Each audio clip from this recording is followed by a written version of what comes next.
não receberão o teu testemunho a meu respeito. Eu sou Ezequiel Gomes, você está no canal Vem Senhor Jesus. E hoje eu estava vendo um vídeo do pastor Wilson Paroski, comentando um pouco sobre a lição da escola sabatina do novo trimestre que ele escreveu a respeito do livro de Atos. E eu fiquei com vontade de ler o livro, fiquei animado ali com a exposição dele. E estava dando uma olhada no livro e cheguei até o capítulo 22. E ali eu encontrei o texto onde Paulo apresenta sua defesa diante dos seus acusadores hebreus, judaicos e tal, etc. E ele faz assim uma retrospectiva, da sua caminhada com Cristo. E ali Cristo responde algumas coisas interessantes para Paulo. E eu gostaria de tirar algumas lições espirituais com vocês a respeito deste texto. Então vamos lá. Atos 22, a partir do verso 1, a palavra de Deus diz o seguinte: Irmãos e pais, ouvi agora a minha defesa perante vós. Quando ouviram que lhes falava em língua hebraica, guardaram ainda maior silêncio e ele continuou. Eu sou judeu, nasci em Tarso da Cilícia, mas criei-me nesta cidade. No caso aqui, a cidade de Jerusalém, E aqui fui instruído aos pés de Gamaliel, segundo a exatidão da lei de nossos antepassados, sendo zeloso para com Deus, assim como todos vós o sois no dia de hoje. Persegui esse caminho até a morte, prendendo e metendo em cárceres homens e mulheres, de que são testemunhas o sumo sacerdote e todos os anciãos. Destes recebi carta para os irmãos, e ia para Damasco no propósito de trazer manietados para Jerusalém os que também lá estivessem para serem punidos. Ora, aconteceu que indo de caminho e já perto de Damasco, quase ao meio-dia, repentinamente grande luz do céu brilhou ao redor de mim. Então caí por terra, ouvindo uma voz que me dizia: Saulo, Saulo, por que me persegues? Perguntei: quem és tu, Senhor? Ao que me respondeu: eu sou Jesus, o Nazareno, a quem tu persegues. Os que estavam comigo viram a luz, sem contudo perceberem o sentido da voz de quem falava comigo. Então perguntei: que farei, Senhor? E o Senhor me disse: levanta-te, entra em Damasco, pois ali te dirão acerca de tudo o que te é ordenado fazer. Paulo tem uma experiência extraordinária com Cristo. Ainda que esta experiência, inicialmente, é bastante problemática, porque Paulo quer matar Cristo. Paulo quer matar Cristo, mas não assim diretamente e pessoalmente, porque os dois, ao que tudo indica, nunca se encontraram pessoalmente antes da ressurreição de Cristo. Mas Paulo queria matar Cristo na pessoa dos seus discípulos, daqueles que criam no seu nome. E ele conta que ele fez isso movido mais ou menos assim por algumas questões. Então, assim, o que acontece? Paulo, ele tinha um zelo grande por Deus, por ter sido educado dentro de uma tradição religiosa farisaica, judaica, e quando ele toma conhecimento da doutrina e das práticas daquilo que é o caminho, que é a religião cristã, ou pelo menos a seita cristã inicial dentro do judaísmo, que vai se tornar a religião cristã, quando Paulo de alguma maneira percebe que aqui há um rompimento ou um desenvolvimento daquilo que era a fé judaica para que viesse a se tornar a fé cristã, Paulo, como judeu, fariseu, zeloso, ele percebe que aquilo é uma ameaça ao seu entendimento atual, à sua tradição, à sua religião.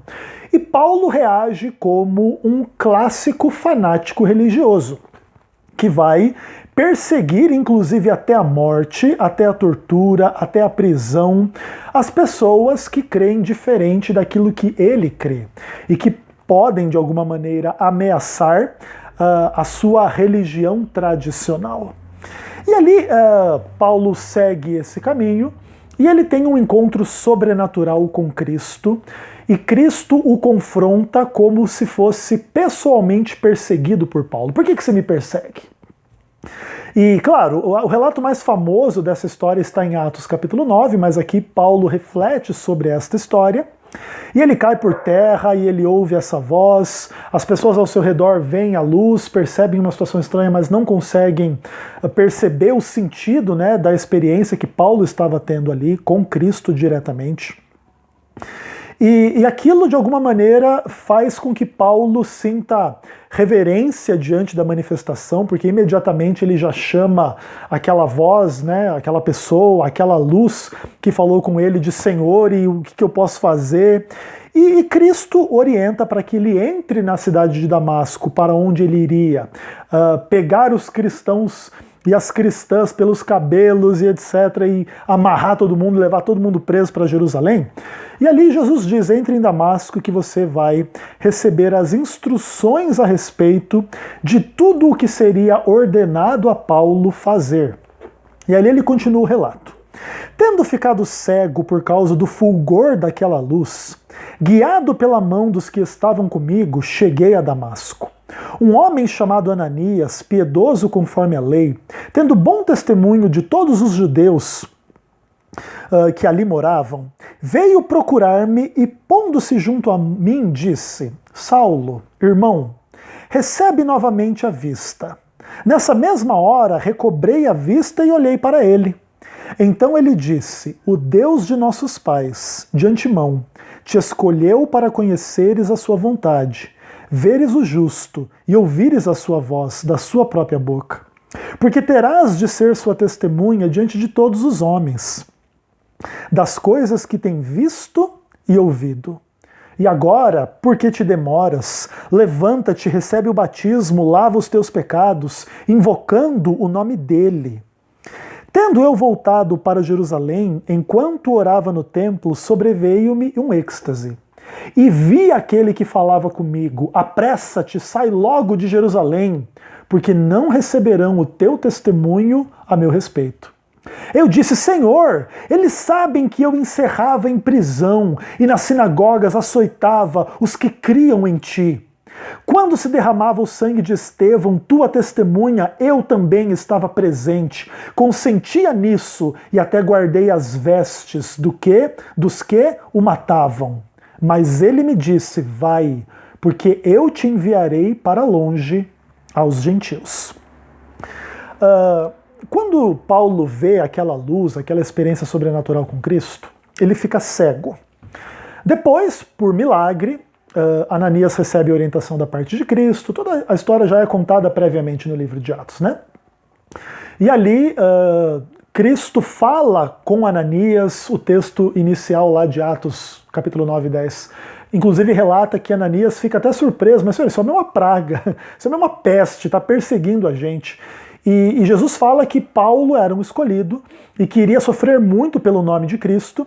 E ali então Cristo envia Ananias para impor as mãos sobre Paulo e para guiá-lo, né, na sua caminhada inicial da vida cristã. Uma coisa interessante, né? Aquele que foi um homem muito importante para conduzir outros à fé em Cristo também foi conduzido por um homem, talvez não tão famoso quanto ele, né, chamado Ananias. Eu tenho muitos livros aqui na minha estante, né, no nome de Paulo, mas não tem nenhum nome de Ananias, né? Interessante, às vezes uma pessoa leva outra a Cristo sem saber que aquela outra, de alguma maneira, vai, né, levar tantas outras mais para o Senhor. Mas ali existe toda uma noção de um plano divino, né? Uma noção de que Deus escolheu Paulo de antemão para ver Cristo, para ouvir a sua voz, para que ele fosse testemunha diante dos homens, de todos os homens, das coisas que ele estava e continuaria a ver e ouvir. E ali Ananias faz o apelo para Paulo, né? Por que você demora? Levanta-te, recebe o batismo, lava os teus pecados e invoca o nome dele. Antes de Paulo poder conduzir outros a Cristo, ele precisa ir pessoalmente a Cristo e realizar tudo aquilo. Nesse caso aqui, fica implícito que Paulo assim faz e volta para Jerusalém, e ele está ali orando no templo de Jerusalém. Interessante, né, a situação. O cristianismo nasce judaico. Isso, inclusive, em grande medida, é uma das grandes questões do estudo do cristianismo primitivo, do Novo Testamento. Em que medida ele rompe ou não rompe de fato com o Antigo Testamento, inclusive com as questões relacionadas à lei. E não só os 10 mandamentos, mas as inúmeras outras leis. Poderíamos pensar nas leis rituais, etc., circuncisão, etc., etc., etc. Muitas polêmicas surgem dentro desse contexto. Mas ali o fato é que Paulo, orando no templo, volta a ter uma visão de Cristo. E Cristo, ele já vem assim falar para Paulo, mais ou menos uma coisa do tipo assim, cara, você está fazendo o que aqui? Sai daqui, corre, sai. Sabe por quê, Paulo? Porque não vão receber o teu testemunho a meu respeito. Nesse momento, a gente percebe uma certa imaturidade de Paulo ao lidar com Cristo e ao crer em Cristo, inclusive. Você vê que coisa interessante. Paulo começa meio que corrigir Jesus, né? Mas eu disse, Senhor, eles sabem que eu os matava, os colocava na prisão, consentia com a morte deles, etc. Como querendo dizer o seguinte, Senhor, eles sabem que eu não estava fingindo, era sério, eles estavam matando os cristãos e eu estava apoiando. Então o que ele está querendo dizer é que agora as pessoas vão ver a transformação dele e vão crer naquela inocência de Paulo, né? Ele tenta supostamente corrigir Jesus, dizendo não tem como esse povo não acreditar. E Jesus dá a sentença, né? Apressa-te, sai de Jerusalém, porque não receberão o teu testemunho a meu respeito. Vai, porque te enviarei para longe aos gentios. Muitas vezes, na caminhada cristã, a gente faz alguns planos, a gente coloca as coisas de forma lógica e racional, como se algumas coisas dependessem de nós e não pudessem falhar. Mas tudo aquilo que depende de nós pode falhar, porque a gente falha. E não somos nós que conduzimos a história, não somos nós que conhecemos o coração de todos e de cada um. Naquele momento, aqueles judeus e muitos judeus não iriam crer em Cristo e Cristo sabia disso. Paulo, porém, poderia ser muito útil, né, na disseminação do evangelho além das fronteiras judaicas, e Paulo ainda não sabia disso. Paulo ainda tinha uma mentalidade fortemente atrelada às questões judaicas, tanto que ele se converte, se batiza, invoca o nome de Jesus, volta para Jerusalém e vai orar no templo, como um bom judeu, né? E ali no templo ele tem essa revelação de Cristo novamente, de sai daqui, se apressa. Mas Senhor, eles vão ver a minha transformação e isso vai conduzi-los a ti. Não, você vai para longe, você vai para os gentios. E claro que Deus também tinha planos em relação aos judeus e alcançou muitos judeus. O livro de Atos mesmo diz que em determinados contextos muitos sacerdotes obedeciam à fé, criam, a igreja tinha bom testemunho dos de dentro e dos de fora, e o Senhor ia acrescentando a cada dia os que iam sendo salvos, mas Paulo estava sendo separado para uma missão além daquela que seria lógica para ele. Eu fui educado aos pés de Gamaliel, cresci em Jerusalém. Pô, eu vou fazer e acontecer por aqui, né, onde eu estou em casa. Não, Paulo. Você vai para muito longe em relação à sua própria casa. E Cristo conduz a história de Paulo, e Cristo de alguma maneira realiza muitos milagres, se revela à pessoa de Paulo. Cristo usa Paulo como instrumento de milagres. Ao mesmo tempo, a vida de Paulo não é muito fácil, não. Inclusive aquela famosa história do espinho na carne, alguns dizem que muito provavelmente seja inclusive a própria doença dos olhos que Paulo adquiriu no contexto desta revelação de Cristo, né? Porque aí ele fica cego, depois o texto de Atos implica que ele recobra a visão, mas aparentemente muitas coisas que Paulo vai escrever com o passar do tempo revelam que ele ficou com sequelas em relação a essa experiência, problemas de visão, por exemplo, quando ele diz que ele assina as cartas com letras bem grandes, isso é indicativo de gente que tem problema de visão. Quando ele fala, inclusive no livro de Atos, né, o sumo sacerdote, aquela parede esbranquiçada ali, ele estava vendo alguém vestido de branco meio longe, aquela parede esbranquiçada ali.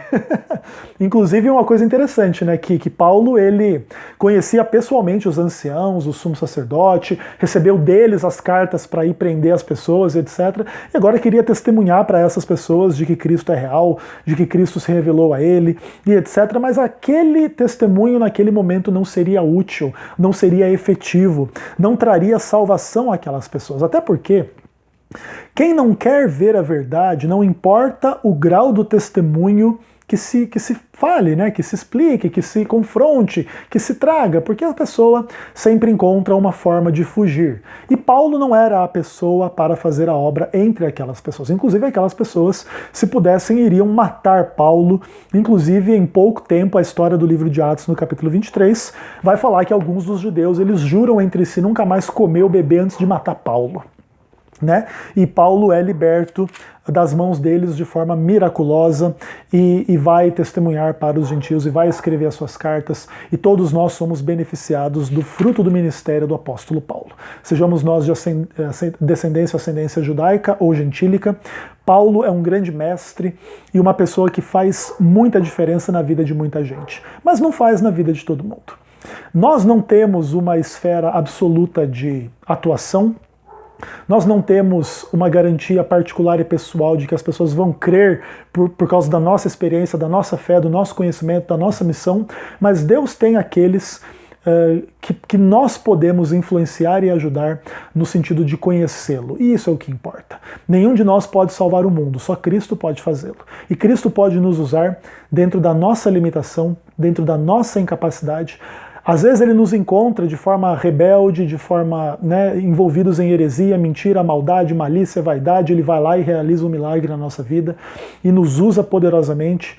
E assim como Cristo fez isso com Paulo e fez isso comigo, espero que faça isso também com você que está assistindo esse vídeo e continue a fazer, para que o nome de Jesus Cristo seja conhecido, exaltado acima de todo nome, e que a gente entenda que mesmo aquelas pessoas que não aceitam o nosso testemunho a respeito de Cristo, ainda assim por elas Deus trabalha, mas trabalha de outras maneiras. Existem pessoas que eu realmente de fato não posso alcançar, por causa da minha história, por causa da minha personalidade, por causa de quem eu sou, por causa do que eu já fiz, do que eu já não fiz, e etc. E isso faz parte da vida. A gente tem que entender os nossos limites como cristãos, ainda que possamos orar ao Senhor para que Ele alargue as nossas fronteiras, para que a nossa influência chegue às outras pessoas como um bálsamo de luz, de vida, de graça para a salvação. E naturalmente naqueles que rejeitam a Cristo, tudo isso vai ser cheiro de morte para a morte, mas aí pelo menos nós estaremos livres do sangue dessas pessoas. Tá bom, pessoal? Que o testemunho de Jesus Cristo venha a ser poderoso na vida de vocês e através da vida de vocês, ainda que a gente entenda que tudo está nas mãos dele e nada está meramente nas nossas mãos.